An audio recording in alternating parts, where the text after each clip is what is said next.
Publications ప్రేక్షకులకు good news.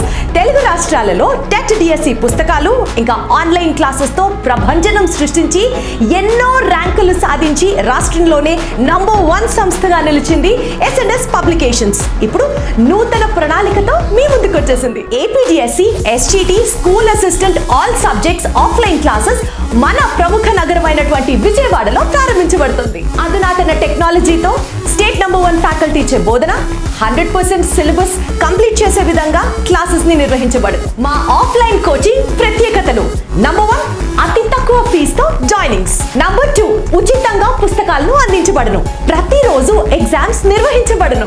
Offline coaching వివరాలకు మీరు సంప్రదించవలసిన నంబర్ 9095588999. నాణ్యతకు నమ్మకానికి మారు పేరు మీ SNS publications. Hello everyone, welcome to Exams Adda. నేను మీ చైతన్య కిరణ్. ఈరోజు మనం మే కరెంట్ అఫైర్స్కి సంబంధించినటువంటి ఎస్పెషల్లీ వార్తల్లో ఉన్నటువంటి ఇంపార్టెంట్ ప్లేసెస్ ఇండియాకి సంబంధించి, అదేవిధంగా వరల్డ్ మ్యాప్లో ఉన్నటువంటి ఇంపార్టెంట్ వార్తల్లో ఏవైతే ఉన్నాయో ఏ రీజన్స్తో ఉన్నాయో అనేటువంటిది ఒకసారి బ్రీఫ్గా చూసేద్దాము. రైట్, ముందుగా మనకి ప్రపంచవ్యాప్తంగా చూసినట్టయితే కనుక ఏ కంట్రీస్ ఏ రీజన్స్ తోటి వార్తల్లో ఉన్నాయి అనేటువంటిది చూద్దాము ముందుగా. రైట్, ఫస్ట్ చూసినట్టయితే కనుక ఇక్కడ వెనిజులా. రైట్, వెనిజులా దేశం వార్తల్లో ఉంది. ఎందుకు అని అంటే కనుక గ్లేషియర్స్ మొట్టమొదటిసారిగా అంతరించిపోతున్నటువంటి మొట్టమొదటి కంట్రీగా, అంటే ఆ కంట్రీలో ఉన్నటువంటి అన్ని గ్లేషియర్స్ కూడా అంతరించిపోతున్న హిమానీ నదాలు అంటాము. హిమానీ నదాలన్నీ కూడా అంతరించిపోతున్నటువంటి దేశంగా ఏ కంట్రీ మనకి అవతరించింది ఇటీవల కాలంలో అంటే వెనిజులా. ఎందుకంటే రీసెంట్గా హంబోల్ట్ అనేటువంటి హంబోల్ట్ వెనిజులా యొక్క లాస్ట్ గ్లేషియర్ అనేది కూడా ఈ మధ్య కాలంలో మునిగిపోతుంది అని చెప్పేసి, షింక్ అయిపోతుంది ఆ సైజులో. అందుకని చెప్పేసి అది గ్లేషియర్ కింద కౌంట్ కాదు అని చెప్పేసి. అంటే సో మీకు ఇక్కడ గుర్తుపెట్టుకోవాల్సింది ఏంటి ఎగ్జామ్ పాయింట్ ఆఫ్ వ్యూ అంటే, ఇటీవల కాలంలో ఏ దేశం మొట్టమొదటిసారిగా హిమానీ నదాలన్నీ కూడా అంతరించిపోయినటువంటి దేశంగా ఉంది అనేది క్వశ్చన్ ఇక్కడ మనకి. సో ఆన్సర్ ఏమవుతుంది? వెనిజులా, హిమానీ నదాలకు సంబంధించి. సో మీ వెనిజులా అనగానే గ్లేషియర్స్ అనేది గుర్తుపెట్టుకోవాలి. రైట్, అదేవిధంగా మీకు గ్లేషియర్స్ అనగానే మళ్ళీ ఇంకా గుర్తు రావాల్సిన అంశం ఏంటి, 2025వ సంవత్సరము మనకి క్వాంటమ్ సైన్స్కి సంబంధించి యునైటెడ్ నేషన్స్ గుర్తించింది ఇయర్ ఆఫ్ క్వాంటమ్ సైన్స్ అని చెప్పేసి. అదేవిధంగా అంతకుముందే ఆల్రెడీ మనకి ఈ గ్లేషియర్స్ సంవత్సరంగా కూడా 2025 ఉంది. సో ఈ మనకి ఇటు గ్లేషియర్స్ అనగానే ఇటు వెనిజులా మొట్టమొదటిసారిగా గుర్తు రావాలి. అదేవిధంగా మనకి 2025వ సంవత్సరం కూడా హిమానీ నదాలకు సంబంధించి గుర్తుపెట్టుకోండి. రైట్, నెక్స్ట్ మనకి స్పెయిన్కి సంబంధించినటువంటి చూస్తే కనుక స్పెయిన్లో 99th member of international solar alliance, మనకి అంతర్జాతీయ సౌర కూటమికి సంబంధించినటువంటి కంట్రీస్ యాడ్ అవుతున్నటువంటి కంట్రీస్ని రీసెంట్ టైమ్స్లో చూసినాము. దాంట్లో భాగంగా 99వ దేశంగా 99వ కంట్రీగా ఏ కంట్రీ యాడ్ అయింది అని అంటే కనుక స్పెయిన్. రైట్, ఇదే స్పెయిన్ ఇంకా వేరే అంశాలతో కూడా వార్తల్లో ఉంది. ఏంటి అని అంటే పాలస్తీనా అనే ఒక దేశంగా గుర్తించినటువంటి కంట్రీస్ 3 కంట్రీస్ ఉన్నాయి. మనం నిన్నటి క్లాస్లో కూడా డిస్కస్ చేసినాము. సిన్ అని చెప్పేసి మనకి స్పెయిన్, ఐర్లాండ్, నార్వే, దాంట్లో కూడా మనకి స్పెయిన్ ఉంటుంది. రైట్, సో అదేవిధంగా మనకి స్పెయిన్ ఇంటర్నేషనల్ సోలార్ అలయన్స్లో 99వ దేశంగా కూడా జాయిన్ అయ్యింది ఇటీవల కాలంలో. అదేవిధంగా మనకి 119వ దేశంగా అయితే కనుక మాల్టా, ఇది కూడా చూసాము. రైట్, నెక్స్ట్ అదేవిధంగా 97వ కంట్రీగా మనకి ఇంటర్నేషనల్ సోలార్ అలయన్స్లో పనామా అనేటువంటిది కూడా. ఇట్లా మనకి రీసెంట్ టైమ్స్లో వచ్చినటువంటి కంట్రీస్ వాటి యొక్క నెంబర్తో పాటుగా గుర్తుపెట్టుకోండి. నెక్స్ట్ ఇంకా మనకి ఘనా చూసినట్టయితే కనుక India Ghana agreed to strengthen trade ties at 4th joint trade committee meeting in అక్రాలో జరిగినటువంటి ఒక మీటింగ్లో దీంట్లో ఇండియా మరియు ఘనా రెండు కూడా వాళ్ళ యొక్క మన కంట్రీకి సంబంధించినటువంటి వాణిజ్య సంబంధాలు ఉంటాయి కదా, ట్రేడ్ టైజ్ అనేటువంటి ఇంకా బలోపేతం చేసుకునే దిశగా ఒప్పందం కుదుర్చుకున్నాయి. ఏ కంట్రీస్ అంటే ఇండియా అండ్ ఘనా, కంపల్సరీ గుర్తుపెట్టుకోండి. నెక్స్ట్ బర్కినా ఫాజో అనేది మనకి ఒక ఆఫ్రికన్ కంట్రీ. అది రీసెంట్గా BBC మరియు వాయిస్ ఆఫ్ అమెరికాని ఎక్కువ మొత్తంలో అక్కడ మాస్ కిల్లింగ్స్ అనేవి జరుగుతున్నాయి అని చెప్పేసి వాటిని ఈ BBC and voice of America channels చూపిస్తున్నాయి అనేటువంటి ఉద్దేశంతో ఆ 2 ఛానల్స్ను కూడా బర్కినా ఫాజో దాన్ని ఏమంటారు సస్పెండ్ చేసింది. రైట్, అదేవిధంగా మనకు బీబీసీ అనగానే గుర్తురావాల్సిన ఇంకొక పాయింట్ ఏంటంటే బీబీసీ చైర్మన్గా ఇండియన్ ఆరిజిన్ వ్యక్తి అయినటువంటి సమీర్ షా గారు నియమితులైనారు. సమీర్ షా అది కూడా వార్తల్లో ఉంది కాబట్టి సో మనకు బీబీసీ అనగానే ఇటు సమీర్ షా గారు, అదేవిధంగా బర్కినా ఫాసోకి సంబంధించి ఈ బీబీసీని సస్పెండ్ చేసింది అనేది కూడా గుర్తురావాలి. ఇదంతా కూడా మనకి మే నెలలో జరిగినటువంటి ఇష్యూస్. నెక్స్ట్ స్లోవేకియా సంబంధించి చూసినట్టయితే కనుక స్లోవేకియన్ ప్రైమ్ మినిస్టర్ రాబర్ట్ ఫికోని ఎక్కువసార్లు మల్టిపుల్ టైమ్స్ షూట్ చేసినారు, అందుకని చెప్పేసి అది వార్తల్లో ఉంది. రైట్, స్లోవేకియాకి సంబంధించి కంపల్సరీ గుర్తుపెట్టుకోండి, Robert Fico prime minister Robert Fico అతన్ని షూట్ చేసినారు ఒక మీటింగ్ జరుగుతున్న టైంలో. సో అందుకని చెప్పేసి వార్తల్లో ఉన్నారు స్లోవేకియా దేశస్తులు. స్లోవేకియా కన్ఫ్యూజ్ అవ్వకండి, స్లోవేకియా దేశస్తులు. నెక్స్ట్ సౌత్ ఆఫ్రికాకి సంబంధించి చూసినట్టయితే కనుక సౌత్ ఆఫ్రికా అది ఒక అపార్థీడ్, మనకి ఈ బ్లాక్ ఈ రేసిజం ఏదైతే ఉంటుందో నల్ల జాతీయులు అనేటువంటి వివక్ష ఏదైతే ఉంటుందో దాన్ని ఎండ్ అయిపోయి దాదాపుగా ఇప్పుడు 30 సంవత్సరాలు అయిన సందర్భంగా South Africa 30 years of end of అపార్థీడ్ని సెలబ్రేట్ చేసుకుంది. రేషియల్ డిస్క్రిమినేషన్కి సంబంధించి జాతి వివక్ష అనేటువంటి దాన్ని తీసేసినటువంటి సంవత్సరం 30 సంవత్సరాలు అవుతుంది కాబట్టి.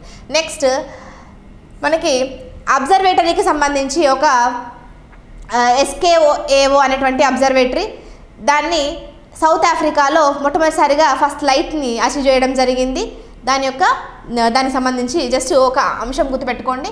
యాక్చువల్గా మనం దీనికి సంబంధించి క్లియర్గా ఇదివరకు క్లాస్లో డిస్కస్ చేయలేదు, నేను నెక్స్ట్ క్లాసెస్లో దాని గురించి మళ్ళీ డిస్కస్ చేస్తాను. రైట్, నెక్స్ట్ న్యూ కాలిడోనియా కూడా వార్తల్లో ఉంది. ఎందుకనంటే కనుక అది ఫ్రాన్స్ యొక్క టెరిటరీ, ఇక్కడ మనకి పసిఫిక్ ఓషన్లో ఉంటుంది న్యూ కాలిడోనియా. అక్కడ స్టేట్ ఆఫ్ ఎమర్జెన్సీని, అత్యవసర పరిస్థితిని ప్రకటించింది France declares state of emergency in New Caledonia. Right, ఇవన్నీ మనం ఇదివరకు డిస్కస్ చేసుకున్నాయి, అందుకని కొంచెం ఫాస్ట్గా చెప్తున్నా, ఒకసారి అంతా రీకాల్ చేసుకోవడానికి ట్రై చేయండి కంపల్సరీగా. ఇవన్నీ డిస్కస్ చేసుకున్నవే, ఎక్కడైతే మనం 1-2 బిట్స్ మిస్ అయినామో అవి ఇక్కడ ఒకసారి చూడండి, అండ్ మళ్ళీ నెక్స్ట్ క్లాసెస్లో వాటి గురించి కూడా మళ్ళీ చూద్దాము. నెక్స్ట్ పపువా న్యూ గినియా రీసెంట్గా వార్తల్లో ఉంది. ఎందుకనంటే కనుక అక్కడ ఎక్కువ మొత్తంలో ఈ కొండ చర్యలు విరిగిపడడం అనేటువంటిది, ల్యాండ్ స్లైడ్స్ అనేవి మ్యాసివ్గా జరిగింది, ఎక్కువ మొత్తంలో ప్రాణ నష్టం అనేటువంటిది కూడా జరిగింది పపువా న్యూ గినియాలో మ్యాసివ్ ల్యాండ్ స్లైడ్స్ జరగడం వల్ల. నెక్స్ట్ కాంబోడియా కంట్రీ వార్తల్లో ఉంది. ఎందుకనంటే అది అగ్రిమెంట్ ఆన్ ఫిషరీస్కి సంబంధించిన సబ్సిడీస్ని అగ్రిమెంట్ చేసుకుంటూ ఫార్మల్ యాక్సెప్ట్ చేసినటువంటి కంట్రీగా కాంబోడియా వార్తల్లో ఉంది. నెక్స్ట్ సెకండ్ థామస్ షోల్ అనేటువంటిది ఎందుకు వార్తల్లో ఉంది అని అంటే ఇది మనకి సౌత్ చైనా సీలో ఉంటుంది. ఇది మనం చూసాం ఆల్రెడీ, ఈస్ట్ చైనా సీనా, సౌత్ చైనా సీనా అని చెప్పేసి. సౌత్ చైనా సీలో ఉన్నటువంటి సెకండ్ థామస్ షోల్ అనేటువంటి ఐలాండ్కి సంబంధించి అది ఫిలిప్పీన్స్ చైనా మధ్య వివాదాస్పదంగా ఉంది. చైనా ఏమో నాదంటుంది, ఫిలిప్పీన్స్ ఏమో కాదంటుంది. ఇది జరుగుతుంది అనమాట సెకండ్ థామస్ షోల్కి సంబంధించి. సో కంపల్సరీ అది ఎక్కడుంది అనేది ఇంపార్టెంట్ అయితే ఉంది, సౌత్ చైనా సీలో ఉంది. Right, next Iran president డైజ్ in helicopter crash. మనం చూసాము ఆల్రెడీ ఇబ్రహీం రైజీకి సంబంధించి హెలికాప్టర్ క్రాష్లో ఆయన చనిపోవడం జరిగింది అని చెప్పేసి. అదేవిధంగా రీసెంట్గా మనకి ఈ జూన్ నెలలో ఇంకొక కంట్రీకి సంబంధించినటువంటి ఉపాధ్యక్షుడు కూడా, అదేవిధంగా మిగిలిన మంత్రివర్గం కూడా హెలికాప్టర్ క్రాష్లో చనిపోవడం అనేది జరిగింది. Right, so Iran president Ebrahim Raisi చనిపోయినారు. అదేవిధంగా ఆ కంట్రీకి సంబంధించినటువంటి ఇంకా ఫారెన్ మినిస్టర్ కూడా అందులో ఉంటుండే. నెక్స్ట్ రష్యాకి సంబంధించి newly captured aerial footage of Batagay crater. ఇది ఇంపార్టెంట్, మనకి బటాగే క్రేటర్ అనేటువంటిది చూసాము, అది రష్యాలో ఉంది. అది ప్రతి సంవత్సరం కూడా దాని యొక్క సైజ్ అనేటువంటిది పెరుగుతుంది అని చెప్పేసి, అందుకని వార్తల్లో ఉంది. బటాగే క్రేటర్ ఎక్కడ ఉంది అనేది ఇంపార్టెంట్, రష్యాలో. నెక్స్ట్ క్రొయేషియాకి సంబంధించి ఇన్కంబెంట్ క్రొయేషియన్ ప్రైమ్ మినిస్టర్ మళ్ళీ 3rd కాన్సిక్యూటివ్ టైంలో 3వసారి వరుసగా క్రొయేషియాకి సంబంధించి ప్రైమ్ మినిస్టర్ 3వసారి ఎన్నికైనారు, అందుకని చెప్పేసి అతను వార్తల్లో ఉన్నారు. రైట్, ఇది దీనికి సంబంధించినటువంటి అంశం. ఇంకొకటి నెదర్లాండ్స్ కూడా మనకి ఈ వార్తల్లో ఉంది. నెదర్లాండ్స్ రీసెంట్గా కూడా చూసాము, ప్రపంచంలో మొట్టమొదటిసారిగా స్వలింగ వివాహాలని యాక్సెప్ట్ చేసినటువంటి కంట్రీ, సేమ్ సెక్స్ మ్యారేజెస్ని వరల్డ్లోనే మొట్టమొదటి కంట్రీ ఏంటి అని అంటే కనుక నెదర్లాండ్స్. అదేవిధంగా 26వ వరల్డ్ ఎనర్జీ కాంగ్రెస్ అనేటువంటిది జరిగింది. వరల్డ్ ఎనర్జీ కౌన్సిల్ కోహోస్ట్ చేసింది, అది నెదర్లాండ్స్ రోటర్డామ్లో జరిగింది. ఇంకొకటి అంశం ఏంటంటే కనుక మనకి వరల్డ్ కోరల్ కన్జర్వేటరీ ప్రాజెక్ట్లో భాగంగా ఈ బర్గర్స్ జూ నెదర్లాండ్స్లో లార్జెస్ట్ కోరల్ రీఫ్స్కి సంబంధించినటువంటి వాటిని తయారు చేయడం, సెల్ఫ్ బ్రెడ్ కోరల్స్ని మనం చూసాం. వీటికి సంబంధించి అంటే కోరల్స్ని మామూలు వాటి లొకేషన్ నుంచి తీసుకొచ్చి ల్యాబొరేటరీలో తయారు చేసి మళ్ళీ అక్కడ వదిలేస్తారని చెప్పేసి. సో ఈ ప్రాజెక్ట్ను కూడా నెదర్లాండ్స్కి సంబంధించే గుర్తుపెట్టుకోవాలి, రైట్. సో ఇవి మనకి ఈ కంట్రీస్కి సంబంధించినటువంటి అంశాలు. ఇంకా నెక్స్ట్ ఇంకా మిగిలిన అంశాలు డిస్కస్ చేసే కన్నా ముందు ఏపీ మెగా డిఎస్సికి సంబంధించి మెంటార్షిప్ ప్రోగ్రామ్ అనేది లైవ్ క్లాసెస్ మనకి S&S యాప్లో డైలీ క్లాసెస్, డైలీ ఎగ్జామ్స్ అందుబాటులో ఉన్నాయి. 25th జూన్ నుంచి ఈ క్లాసెస్ అనేవి స్టార్ట్ అవుతున్నాయి, రైట్. సో దీనికి వితౌట్ బుక్స్ అయితే కనుక 2999కే ఎస్ ఎగ్జామ్స్ మనకి ఆఫర్ చేస్తుంది S&S పబ్లికేషన్స్. అదేవిధంగా మనకి 3999కి విత్ బుక్స్ అయితే కనుక అందులో 9 బుక్స్ ఇంక్లూడ్ అయి ఉంటాయి. మెగా డిఎస్సికి సంబంధించినటువంటి అన్ని బుక్స్ కూడా అవైలబుల్గా ఉంటాయి. అంతేకాకుండా ఎవరికైతే ఆఫ్లైన్ కోచింగ్ వెళ్ళేటువంటి అవకాశం ఉందో వాళ్ళు కంపల్సరీగా మంచి ఆపర్చునిటీ యూటిలైజ్ చేసుకోవచ్చు. విజయవాడలో మన ఆఫ్లైన్ కోచింగ్ ఇన్స్టిట్యూషన్ కూడా స్టార్ట్ అవుతుంది అతి త్వరలో. సో దానికోసం మీరు ఎగ్జామ్స్ అడ్డా యాప్లో రిజిస్ట్రేషన్ చేసుకోవాల్సి ఉంటుంది. లిమిటెడ్ సీట్స్ ఉంటాయి కాబట్టి ఆఫ్లైన్ కోచింగ్లో దయచేసి ముందుగానే రిజిస్ట్రేషన్ చేసుకోండి, రైట్. నెక్స్ట్ మనకి ఇండియాకి సంబంధించి వివిధ స్టేట్స్ వారీగా చూద్దాము. ఇక్కడ అంటే కొన్ని మోస్ట్ ఇంపార్టెంట్ పాయింట్స్ మాత్రం కవర్ చేస్తున్నాం. ఇవి కాకుండా ఇంకా ఏమైనా మనకు ఆల్రెడీ జనవరిలో, ఫిబ్రవరిలో, మార్చ్లో కూడా ఇట్లాంటివన్నీ కూడా చూసాము. సో ఇవన్నీ కూడా మీరు ఒక్కసారి కంబైన్ చేసుకొని రివైజ్ చేసుకోవడానికి ట్రై చేయండి. క్లాస్ విన్న తర్వాత మన ప్రీవియస్ క్లాసెస్ కూడా ఒకసారి చూడండి. వాటిల్లో మనకి ముందు జనవరి, ఫిబ్రవరి, మార్చ్, ఏప్రిల్ ఈ మంత్స్ కూడా ఇట్లా కవర్ చేసినాము. సో మీకు ఇప్పుడు లడాక్ సంబంధించి నేను ఇక్కడ ఒక పాయింట్ చెప్పవచ్చు, అంతకుముందు మంత్స్లో ఇంకొక పాయింట్ చెప్పవచ్చు. ఈ పాయింట్స్ ఆ పాయింట్స్ అంతా కలుపుకొని ఒకే దగ్గర మీకు లడాక్ అనగానే ఈ పాయింట్స్ అంతా కూడా గుర్తు రావాలి, అట్లా ప్రిపేర్ అవ్వండి, రైట్. సో ముందుగా ఇండియాకి సంబంధించి లడాఖ్లో India protest Chinese road construction at Shaksgam valley. మనకి సాక్సమ్ లోయకి సంబంధించి అక్కడ ఇది పాకిస్తాన్ ఆక్యుపైడ్ కాశ్మీర్లో ఉంది. సియాచిన్ గ్లేషియర్కి పక్కనే ఆనుకొని ఉంటుంది, రైట్. మనకి మళ్ళీ సియాచిన్ గ్లేషియర్ అనగానే మీకు ఆపరేషన్ మేఘదూత్ అనేటువంటిది గుర్తు రావాలి. 40 years అయిన సందర్భంగా దాని గురించి కూడా మనం డిస్కస్ చేసుకున్నాము, రైట్. సో సాక్సమ్ లోయలో చైనీస్ వాళ్ళు ఒక రోడ్ కన్స్ట్రక్షన్ స్టార్ట్ చేసినారు. సో దానికి ఇండియా ప్రొటెస్ట్ చేసింది కాబట్టి మనకి ఈ సాక్సమ్ వ్యాలీ యొక్క లొకేషన్ అనేది ఇంపార్టెంట్ అవుతుంది. సో మనం రెగ్యులర్ క్లాసెస్లో కూడా చూసినాము. ఇక్కడ మనకి సియాచిన్ గ్లేషియర్ ఉంటే కనుక ఇక్కడ సాక్సమ్ వ్యాలీ అనేటువంటిది ఉంటుంది, రైట్. అదేవిధంగా లడాక్ మనము రీసెంట్గా ఇంటర్నెట్ క్లాస్లో కూడా చూసినాము. హేమిస్ ఫెస్టివల్ అనేది, హేమిస్ ఫెస్టివల్ అనేది టిబెటన్ బుద్ధిజానికి సంబంధించి గురు పద్మసంభవ యొక్క జయంతి సందర్భంగా రీసెంట్గా జూన్లో సెలబ్రేట్ చేసుకున్నాం అనేది కూడా చూసాము. లడాక్ సంబంధించి అది కూడా గుర్తుపెట్టుకోండి, రైట్. నెక్స్ట్ హిమాచల్ ప్రదేశ్ గురించి చూసినట్టయితే కనుక హిమాలయన్ అథారిటీస్ ఏం చేసినారంటే ఒక సర్వే వేటి కోసం అంటే హిమాలయన్ ఐబెక్స్ అదేవిధంగా బ్లూ షీప్ వీటి యొక్క ఎంత పాపులేషన్ ఉంది అనేటువంటిది ఎస్టిమేట్ చేయడానికి అక్కడ ఉన్నటువంటి వైల్డ్ లైఫ్ అథారిటీస్ మనకి ఒక సర్వే స్టార్ట్ చేసినాయి. ఎక్కడ? హిమాచల్ ప్రదేశ్లో. హిమాలయన్ ఐబెక్స్ అండ్ బ్లూ షీప్ యొక్క పాపులేషన్ జనాభాని అంచనా వేయడం కోసం. నెక్స్ట్ రాజస్థాన్కి సంబంధించి చూసినట్టయితే కనుక మనకి తాల్ Chhapar wild life sanctuary. So ఇక్కడ మీరు శాంక్చురీస్ కూడా ఎక్కడ ఉన్నాయని ఒక డైరెక్ట్గా అడిగినా కూడా ఇది గుర్తుపెట్టుకోవడానికి ఉంటుంది. తాల్ చప్పర్ వైల్డ్ లైఫ్ శాంక్చురీ ఎక్కడ ఉంది? రాజస్థాన్లో ఉంది.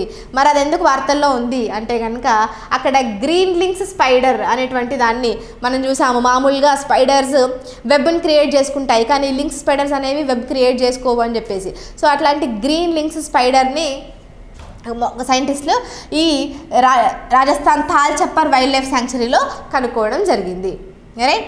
నెక్స్ట్ అదే రాజస్థాన్ ఇంకొక అంశంతో కూడా వార్తల్లో ఉంది ఏంటంటే అక్కడ సెమాల్ ట్రీస్ అనేటువంటివి ఎక్కువగా కనిపించట్లేదు, అంతరించిపోతున్నాయి, వాటి వల్ల అక్కడ ఉన్నటువంటి ఫారెస్ట్కి పీపుల్కి లాస్ జరుగుతుంది అనేటువంటిది, adverse effects, negative effects create అవుతున్నాయి అని చెప్పేసి రాజస్థాన్కి సంబంధించి ఈ 2 అంశాలు కూడా మనకి ఈ మేకి సంబంధించి వార్తల్లో ఉన్నాయి. నెక్స్ట్ కర్ణాటకకు సంబంధించి చూసినట్టయితే కనుక హంపి విరూపాక్ష టెంపుల్లో ఒక భాగము కొలాప్స్ అయిందని చెప్పేసి వార్తల్లో చూసాము. సో హంపీకి సంబంధించి మనకి ఇది ఒక యునెస్కో వరల్డ్ హెరిటేజ్ సైట్. దాంట్లో ఈ హంపీలోని విరూపాక్ష టెంపుల్లో కొంత భాగం కొలాప్స్ అవ్వడం వల్ల వార్తల్లోకి వచ్చింది కర్ణాటక. కాబట్టి మీరు నెక్స్ట్ టైం హిస్టరీ చదువుతున్నప్పుడు లేదంటే ఆర్ట్ అండ్ కల్చర్ చదువుతున్నప్పుడు ఖచ్చితంగా హంపి విరూపాక్ష టెంపుల్కి సంబంధించి మీకు టాపిక్ వచ్చినప్పుడు ఆ ఏరియాకి సంబంధించి బాగా చదవాల్సి ఉంటుంది. రైట్. నెక్స్ట్ లక్షద్వీప్ గురించి చూసినట్టయితే కనుక మనకి scientist have found mass sea anemone bleaching of Agatti island. మనకి అంతకుముందు చూసాము మనము ఈ వీటి యొక్క కోరల్స్కి సంబంధించి ఎక్కువ మొత్తంలో బ్లీచింగ్ అనేది జరుగుతుంది, మాస్ బ్లీచింగ్ జరుగుతుంది అని. అదేవిధంగా రీసెంట్గా సీ అనిమోన్స్ అనేటువంటి సముద్ర జీవులు ఉంటాయి, వాటిలో కూడా ఈ బ్లీచింగ్ అనేది జరుగుతుంది. అది ఎక్కువ మొత్తంలో లక్షద్వీప్లో జరిగింది. రీసెంట్గా మాస్ సీ అనిమోన్ బ్లీచింగ్ అనేది అగత్య ఐలాండ్లో జరిగింది, అది కూడా చూసాము లక్షద్వీప్కి సంబంధించి. రైట్. అంతకుముందు మనం లక్షద్వీప్కి సంబంధించి చాలా అంశాలు డిస్కస్ చేసుకున్నాము జనవరి ఫిబ్రవరి ఆ టైంలో. ఎందుకంటే మాల్దీవ్స్కి మన మోదీ గారు ఎప్పుడైతే లక్షద్వీప్కి విజిట్ చేయడం జరిగిందో ఆ తర్వాత మాల్దీవ్స్కి సంబంధించి ఈ లక్షద్వీప్ మాల్దీవ్స్ డ్రో అనేటువంటిది జరిగింది. సో అందులో భాగంగా ఇదివరకు మనం లక్షద్వీప్కి సంబంధించి ఈ ఐలాండ్స్ అన్నీ కూడా వాటి యొక్క సీక్వెన్స్లతో సహా చూసుకున్నాము. సో ఒకసారి దీంతో పాయింట్ అవి కూడా మీరు ఒకసారి రివైజ్ చేసుకోండి. రైట్. నెక్స్ట్ కేరళకి సంబంధించి Kerala bans the use of oleander flowers. మనము గన్నేరు పువ్వులు అంటాం కదా, వాటిని టెంపుల్ ప్రిమిసెస్లో కేరళ ఓలియాండర్ ఫ్లవర్స్ని బ్యాన్ చేసింది అని చెప్పేసి చూసినాము. ఎందుకంటే 2 ఉమెన్ యాక్సిడెంటల్గా తినడం వల్ల చనిపోయినారు. అందువల్ల వార్తల్లో ఉంది ఓలియాండర్ ఫ్లవర్స్. ఏ స్టేట్ అంటే కేరళ. అదేవిధంగా మాస్ ఫిష్ డెత్స్ అనేవి కూడా రిపోర్ట్ అయినాయి పెరియార్ రివర్లో. పెరియార్ నదిలో ఎక్కువ మొత్తంలో చేపలు అనేవి చనిపోవడం జరిగింది, చేపలు. వాటి వల్ల కూడా ఇది వార్తల్లో ఉందన్నమాట కేరళకు సంబంధించి. ఇంకా నెక్స్ట్ చూసినట్టయితే కనుక బీహార్ మనకి కన్వార్ లేక్. బీహార్లో ఉన్నటువంటి ఒకే ఒక్క రామ్సార్ సైట్ కన్వార్ లేక్. దాన్ని కబార్తల్ వెట్లాండ్ అని కూడా అంటారు. కబార్తల్ జీల్ అని, కన్వార్ జీల్, కబార్తల్ జీల్ ఏదన్నా ఒకటే, అంతా కూడా ఒకటే. అండ్ బీహార్లో ఉన్నటువంటి ఓన్లీ రామ్సార్ సైట్ ఇది, రామ్సార్ సైట్. సో మీరు ఇప్పుడు మళ్ళీ రామ్సార్ సైట్ అనగానే ఏం గుర్తు రావాలి? వెంటనే రీసెంట్ టైమ్స్లో మనకి 2 కొత్తగా రామ్సార్ సైట్స్ అనేవి యాడ్ అయినాయి. రైట్. గుర్తుందా? సో అవేంటి, ఆ రామ్సార్ సైట్స్ అనేవి ఏంటి అనేది నాకు ఒకసారి కమెంట్ చేయండి. రైట్. అందరూ కూడా ఆన్సర్ చేయండి. నాగా అండ్ నట్కి అనేటువంటి రామ్సార్ సైట్స్కి సంబంధించి నాగి అండ్ నట్కి. Yes, very good. సో ఇప్పుడు చూసినట్టయితే చూడండి, ఇంతవరకు అంటే అది మొన్న రీసెంట్గా యాడ్ అయినవి. అంతవరకు మనకి బీహార్లో ఇది ఒక్కటే రామ్సార్ సైట్ ఉండేది. ఇప్పుడు రీసెంట్గా 2 కొత్తగా వచ్చినవి, అవి 2 కూడా బీహార్వే. రైట్. సో అది ఇప్పుడు ఓన్లీ కాదు, నాగి అండ్ నట్కి అనేటువంటి 2 పేర్లతోటి ఇవి ఆర్టిఫిషియల్వి. అవి 2 కూడా బీహార్కి సంబంధించి, అది కూడా ఇంపార్టెంట్ అవుతుంది, కొత్త రామ్సార్ సైట్స్. నెక్స్ట్ ఇది ఎందుకు వార్తలో ఉందంటే ఈ కన్వార్ లేక్ అనేటువంటిది డిట్రియరేట్ అవుతుంది, అది తగ్గిపోతుంది అని చెప్పేసి మనకి, అంటే నాశనం అయిపోతుంది, అందుకని వార్తల్లో వచ్చింది. నెక్స్ట్ మేఘాలయకు సంబంధించి చూసినట్టయితే కనుక నేషనల్ గ్రీన్ ట్రిబ్యునల్ 2014లోనే కోల్ మైనింగ్ సంబంధించి కొన్ని వాటిని దాదాపుగా 26,000 ర్యాట్ హోల్ కోల్ మైన్స్ ఉంటాయి, వాటిని బ్యాన్ చేయాలని చెప్పి నేషనల్ గ్రీన్ ట్రిబ్యునల్ చెప్పినప్పటికీ కూడా ఇప్పటికీ కూడా వాటిని క్లోజ్ చేయలేదు అని చెప్పేసి వార్తల్లో ఉంది. రైట్. నెక్స్ట్ అరుణాచల్ ప్రదేశ్లో రెడ్ పాండా రీసెంట్గా కనిపించింది. ఈగల్ నెస్ట్ వైల్డ్ లైఫ్ శాంక్చురీలో ఒక రెడ్ పాండా అనేది రీసెంట్గా కనిపించింది. అయితే eagle nest wild life sanctuary సంబంధించి ఇంకా కూడా మనం ఇదివరకు చూసాం. ఏంటనంటే ఇక్కడ బుగున్ అనేటువంటి ట్రైబ్ ఉంటుంది. వాళ్ళు బుగున్ లియోచిచ్లా అనేటువంటి ఒక బర్డ్, అది only Eagle NEFT wild life శాంక్చురీలో మాత్రమే ఉంటుంది, critical endangered bird.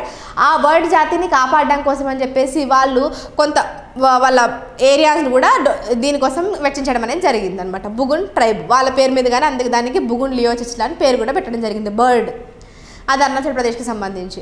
Next Assam చూసినట్టయితే కనుక మనకి Sonai Rupai wild life sanctuary Assam వార్తల్లో ఉంది. ఎందుకనంటే అక్కడ కూడా నేషనల్ గ్రీన్ ట్రిబ్యునల్ అనేది చాలా వరకు ఈ వైల్డ్ లైఫ్ శాంక్చురీ చుట్టుపక్కలలో కన్స్ట్రక్షన్ యాక్టివిటీస్ జరుగుతున్నాయి అని చెప్పేసి వాళ్ళకి నోటీసులు ఇవ్వడం జరిగింది.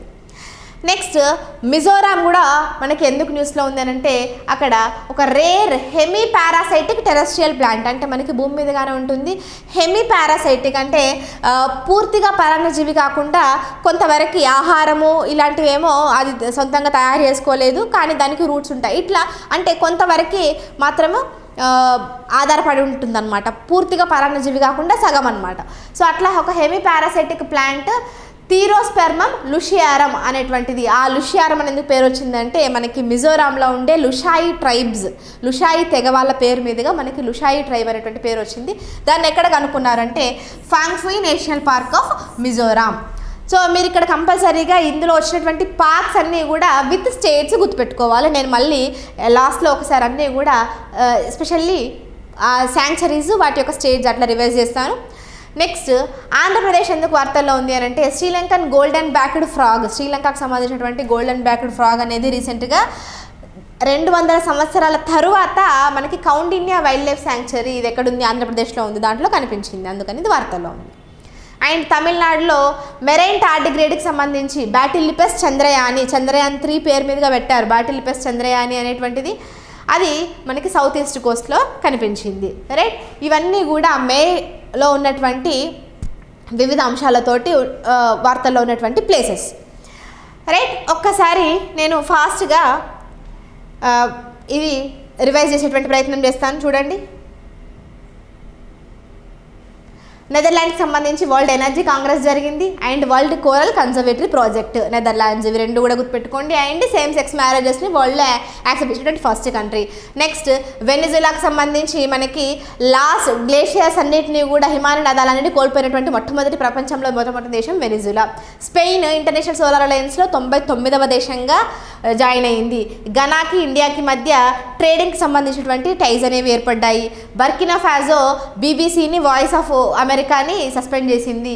Slovakia Robert Fico Slovakian prime మినిస్టర్ని షూట్ చేశారు, అందుకని వార్తల్లో ఉన్నారు. సౌత్ ఆఫ్రికా 30 సంవత్సరాల యొక్క మన రేషియల్ జాతి వివక్షని అంతరించినటువంటి సందర్భంగా 30 సంవత్సరాలు అయిందని వార్తల్లో ఉంది. అదేవిధంగా న్యూ క్యాలిడోనియాలో అత్యవసర పరిస్థితి విధించింది ఫ్రాన్స్. పపువా న్యూగినియాలో ల్యాండ్ స్లైడ్స్ వచ్చాయి. కాంబోడియాలో ఫిషరీస్కి సంబంధించినటువంటి అగ్రిమెంట్ జరిగింది ఫిషరీస్ సబ్సిడీస్ మీద. సెకండ్ థామస్ షోల్ అనేటువంటిది ఫిలిప్పీన్స్కి చైనాకి మధ్య ఉన్నటువంటి ఒక వివాదాస్పదమైనటువంటి ఏరియా, అది సౌత్ చైనా సీలో ఉండింది. ఇరాన్లో ఇబ్రహీం రైజీ చనిపోవడంతో వార్తల్లో ఉన్నారు. రష్యా బెటాగేట్ క్రేటర్ అనేటువంటిది దాని యొక్క సైజ్ అనేటువంటిది పెరుగుతుంది, అందువల్ల వార్తల్లో ఉంది. క్రొయేషియాకి సంబంధించి ప్రైమ్ మినిస్టర్ మనకి అతనే గత 3rd టైం కూడా వచ్చారు, అందుకని వార్తల్లో ఉన్నారు. రైట్, నెక్స్ట్ ఇండియాకి సంబంధించి చూసినట్టయితే కనుక లడాక్ వచ్చేసి సాక్సం లోయ వల్ల అక్కడ చైనీస్ రోడ్ కన్స్ట్రక్షన్ చేయడం వల్ల వార్తల్లో ఉంది. హిమాచల్ ప్రదేశ్లో హిమాలయన్ ఐబెక్స్ బ్లూ షీప్ సంబంధించి. రాజస్థాన్ తాల్చప్పర్ వైల్డ్ లైఫ్ శాంక్చురీలో గ్రీన్ లింక్స్ స్పైడర్ కనిపించింది. సెమాల్ ట్రీస్ అనేవి తగ్గిపోతున్నాయి రాజస్థాన్లో. అదేవిధంగా కర్ణాటకలో హంపి విరూపాక్ష టెంపుల్ కొంతవరకు కొలాప్స్ అవ్వడం వల్ల వార్తల్లో ఉంది. Lakshadweep mass sea anemone bleaching వల్ల. కేరళలో ఓలియాండర్ ఫ్లవర్స్ని మనకి బ్యాన్ చేసినారు అండ్ మార్ష్ ఫిష్ డెత్స్ అనేవి జరిగినాయి. తమిళనాడులో మెరైన్ టార్డిగ్రేడ్ బ్యాటిలిపెస్ చంద్రయానిని కనుక్కున్నారు. కౌండిన్యా వైల్డ్ లైఫ్ శాంక్చురీ అనేది ఏపీలో ఉంది. అక్కడ శ్రీలంకన్ గోల్డెన్ బ్యాక్డ్ ఫ్రాగ్ అనేది 200 సంవత్సరాల తర్వాత మళ్ళీ కనిపించింది. మిజోరాంలో మనకి లుషియారం అనేటువంటి పేరుతో లుషాయి ట్రైబ్ పేరు మీదుగా ఒక హెమీ పారాసైటిక్ ప్లాంట్ని కనుక్కున్నారు, అందుకని వార్తల్లో ఉంది. అది ఎక్కడ అంటే ఫాంగ్ఫుయి నేషనల్ పార్క్. డైరెక్ట్ అడగొచ్చు ఫాంగ్ఫుయి నేషనల్ పార్క్ ఎక్కడ ఉంది అని. మిజోరాంలో ఉంది. మిజోరాం, ఫాంగ్ఫుయి మిజోరాం. నెక్స్ట్ అస్సాంలో Sonai Rupai wild life sanctuary, దాంట్లో కన్స్ట్రక్షన్ యాక్టివిటీస్ జరుగుతున్నాయని చెప్పి. అరుణాచల్ ప్రదేశ్లో eagle NEFT wild life sanctuaries అన్నీ విత్ స్టేట్స్ కంపల్సరీ గుర్తుపెట్టుకోండి. Eagle nest Arunachal, Sonai Rupai Assam, ఫాంగ్ఫుయి Mizoram. మేఘాలయలో అదేవిధంగా మనకి కోల్ మైనింగ్కి సంబంధించినటువంటి చూసాము. బీహార్లో కన్వార్ లేక్ అండ్ రీసెంట్గా వచ్చినటువంటి కొత్త రామ్సర్ సైట్స్. రైట్, ఇవి ఈరోజు మన అంశాలు. దీంట్లో మేజర్గా మీరు కంపల్సరీగా ప్రతి ఒక్క స్టేట్ అండ్ దాని యొక్క డీటెయిల్ అంతకుముందు ఆల్రెడీ ఏవైతే ఈ స్టేట్స్కి సంబంధించి మనము చాలా చూసాం. ఫర్ ఎగ్జాంపుల్ అరుణాచల్ ప్రదేశ్ అనుకోండి, సెలా టన్నల్ ఇట్లాంటివి చూసాం కదా. రైట్, అదేవిధంగా మనకి ఇక్కడ జమ్మూ కాశ్మీర్కి సంబంధించి చూసినట్టయితే కనుక ఇప్పుడు రీసెంట్ టైమ్స్లో చీనాబ్ బ్రిడ్జ్, రైట్, వరల్డ్లోనే అత్యంత ఎత్తులో ఉన్నటువంటి రైల్వే బ్రిడ్జ్ కింద చీనాబ్ బ్రిడ్జ్ అనేటువంటిది ఏర్పాటు చేసినారు. సో అది కూడా మనకి ఇప్పుడు జూన్ కరెంట్ అఫైర్స్లో యాడ్ అవుతుంది. కాబట్టి అట్లా మీరు ఒక స్టేట్కి సంబంధించి పాత అంశాలు జనవరి నుంచి అన్ని అంశాలు కూడా ఒకే చోట కంబైన్ చేసుకుంటూ రివైజ్ చేసుకోండి ఎప్పటికప్పుడు, రైట్. అండ్ వీడియో నచ్చితే ఖచ్చితంగా లైక్ చేయండి, మీ ఫ్రెండ్స్ అందరికీ కూడా షేర్ చేయండి. అండ్ మన ఛానల్ ఇప్పటివరకు సబ్స్క్రైబ్ చేసుకోకపోతే వెంటనే సబ్స్క్రైబ్ చేసుకోండి. That's all for today. Thank you so much. Happy learning. SNS publications ప్రేక్షకులకు గుడ్ న్యూస్. తెలుగు రాష్ట్రాలలో టెట్ డిఎస్సి పుస్తకాలు ఇంకా ఆన్లైన్ క్లాసెస్తో ప్రభంజనం సృష్టించి ఎన్నో ర్యాంకులు సాధించి రాష్ట్రంలోనే నంబర్ 1 సంస్థగా నిలిచింది ఎస్ఎన్ఎస్ పబ్లికేషన్స్. ఇప్పుడు నూతన ప్రణాళికతో మీ ముందుకు వచ్చేసింది. APDSC, SGT, school assistant all subjects offline classes మన ప్రముఖ నగరమైనటువంటి విజయవాడలో ప్రారంభించబడుతుంది. అధునాతన టెక్నాలజీతో స్టేట్ నంబర్ 1 ఫ్యాకల్టీ ఇచ్చే బోధన, 100% సిలబస్ కంప్లీట్ చేసే విధంగా క్లాసెస్ ని నిర్వహించబడును. మా ఆఫ్లైన్ కోచింగ్ ప్రత్యేకతలు: నంబర్ 1, అతి తక్కువ ఫీజుతో జాయినింగ్స్. నంబర్ 2, ఉచితంగా పుస్తకాలను అందించబడును. ప్రతిరోజు ఎగ్జామ్స్ నిర్వహించబడును. ఆఫ్లైన్ కోచింగ్ వివరాలకు మీరు సంప్రదించవలసిన నంబర్ 9097588999. నాణ్యతకు నమ్మకానికి మారు పేరు మీ ఎస్ఎన్ఎస్ పబ్లికేషన్స్.